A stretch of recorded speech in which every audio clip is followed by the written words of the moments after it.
Kaya pa kasi talaga ang pasok natin. Excited ka naman kasi. Malay ko ba nagbago na ng schedule? Sabi ko sa'yo eh. Hala, nahulog yung pera ng lalaki. Lalaki ba yan? Parang di naman. Hindi ko sure, pero ibalik natin, baka si iba na yan, sinusubukan lang talaga tayo. Oo, may kasabot yan siya minsan. O sige, kuya, yung pera mo nahulog. O ayan na, iabot mo na. Kuya, nato na nagmamadali ka po kasi yata kanina.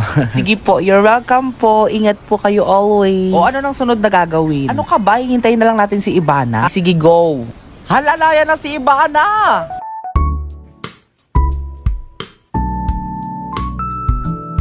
Nangita makigsabon na makatanggal og bahaw sa lawas og pimples, mga dark spot og kanang mga burot-burot sa imong naong.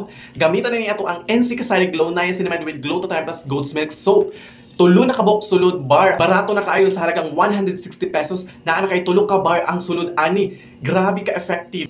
Humot siya kindi, bula pwede siya kaayo. O gusto ba ka ma-flawless o mawala imong bahaw sa imong lawas? Gamitan na nga ato ang Niacinamide Milky Soft 10 times whitening with glutathione plus Goat's Milk Soap. Asa pa ka ani? Barato na, 160 pesos. O sa mga nangutana og asa mag-order, available ta sa Shopee ani. Ibutang lang nako sa comment section ang link og pag-order na. Ayaw na paglangan. For the go na mi!